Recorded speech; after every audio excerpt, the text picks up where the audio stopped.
तो आज हम दिल्ली में जो हाई सिक्योरिटी रजिस्ट्रेशन प्लेट्स यानी HRSP काफी चर्चा में है, उन पर थोड़ी गहरी बात करते हैं।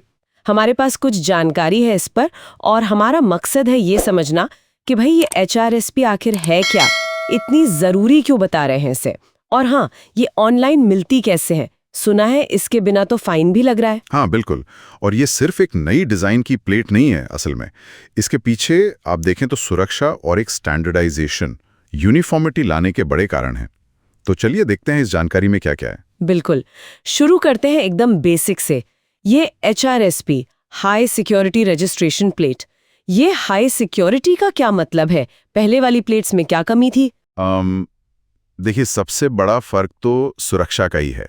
जो पुरानी नंबर प्लेट्स थीं, उन्हें डुप्लीकेट करना या बदल देना काफ़ी आसान था।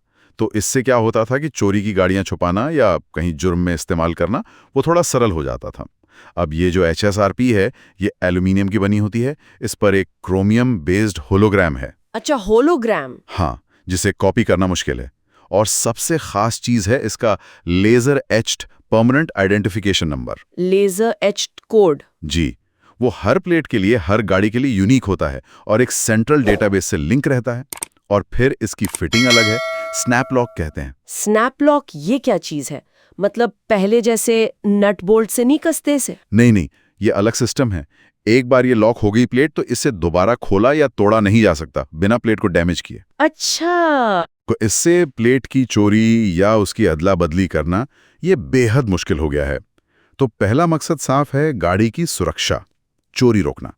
दूसरा, पूरे देश में एक जैसी प्लेट्स लाना, एक स्टैंडर्ड फॉर्मेट, ताकि ट्रैफिक पुलिस हो या कोई और एजेंसी, उनके लिए गाड़ी पहचानना आसान हो, चाहे वो किसी भी स्टेट की हो। यूनिफॉर्मिटी। हाँ। और तीसरा, इसके साथ एक रंग वाला स्टिकर भी आता है, कलर कोडेड स्टिकर। हाँ, वो मैंने देखे हैं, विंडशील्ड पर लगे होते हैं, नीला, नारंगी, कभी हरा। इनका क्या मतलब है? ये स्टिकर फ्यूल टाइप बताता है और ये खासकर 4 पहिया गाड़ियों के लिए है। जैसे पेट्रोल और CNG वाली गाड़ियों के लिए हल्का नीला, लाइट ब्लू, डीजल के लिए नारंगी यानी ऑरेंज, और जो इलेक्ट्रिक गाड़ियां हैं उनके लिए हरा, ग्रीन स्टिकर होता है। अच्छा, तो इसे दूर से ही पता चल जाता है कि गाड़ी कौन से फ्यूल पर चल रही है। शायद पोल्यूशन कंट्रोल या कुछ जोन्स में एंट्री के लिए ये काम आता होगा। बिल्कुल, ये भी एक तरह से पहचान और यूनिफॉर्मिटी को बेहतर करता है। समझ गए। तो ये सारे फीचर्स मिलाकर इसे हाई सिक्योरिटी बनाते हैं। लेकिन ये दिल्ली में किसके लिए जरूरी है? क्या हर गाड़ी पर चाहिए? हाँ, देखिए, दिल्ली ट्रांसपोर्ट डिपार्टमेंट का नियम साफ है। अप्रैल 2019 से पहले, ध्यान दीजिएगा, अप्रैल 2019 से पहले रजिस्टर हुई सभी गाड़ियों पर HSRP और वो रंग वाला स्टिकर दोनों लगवाना अनिवार्य है, मैंडेटरी। अप्रैल 2019 से पहले की गाड़ियों पर, ओके। और जो नई गाड़ियां हैं? जो गाड़ियां अप्रैल 2019 के बाद रजिस्टर हुई हैं, उनमें तो ये अब डीलर ही लगा कर दे रहे हैं, वो HSRP के साथ ही आ रही हैं। ठीक है। और अगर किसी के पास अप्रैल 2019 से पहले की गाड़ी है और उसने अभी तक ये नहीं लगवाई है, तो जुर्माने की बात हो रही थी। हाँ, और जुर्माना कम नहीं है जी। अगर ट्रैफिक पुलिस आपको रोकती है और आपकी गाड़ी पर HSRP नहीं है, तो मोटर व्हीकल्स एक्ट के तहत 5,000 से लेकर 10,000 तक का चालान हो सकता है। 5 से 10,000? जी। और ये वन टाइम नहीं है, मतलब दोबारा पकड़े गए तो फिर लग सकता है।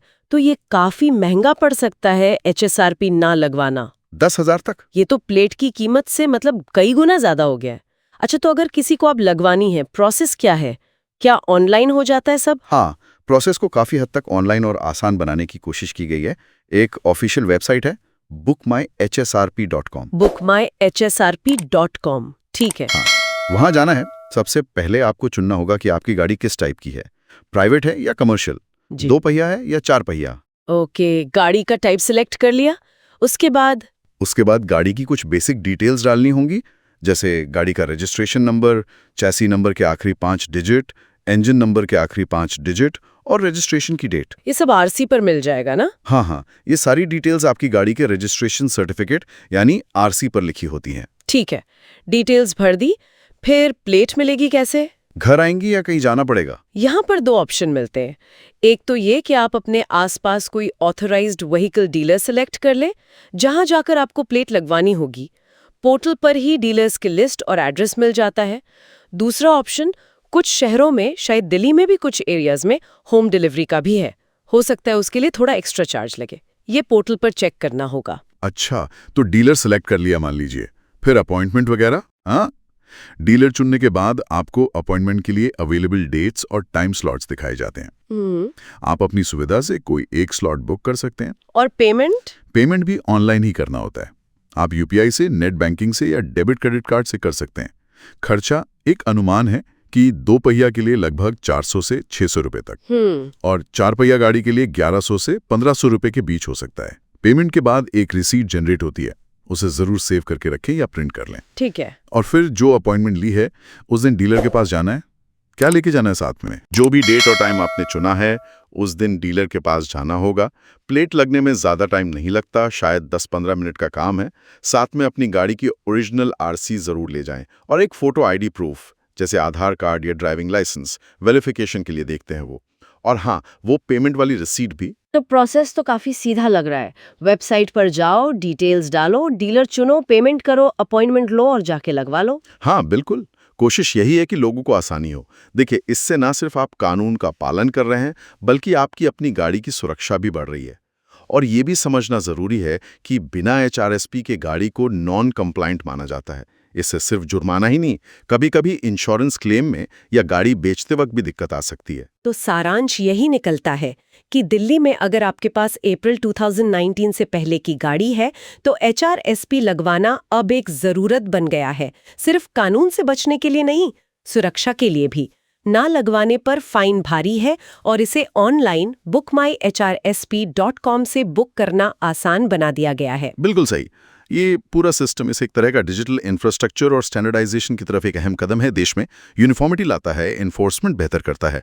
लेकिन हाँ, जब हम लेजर कोड्स और सेंट्रल डेटाबेसेस की बात करते हैं तो एक सवाल मन में आता है कि इस डेटा कलेक्शन का हमारी व्हीकल डेटा की प्राइवेसी और सुरक्षा पर क्या असर पड़ेगा। ये एक पहलू है जिस पर शायद आगे और चर्चा या सोच विचार की गुंजाइश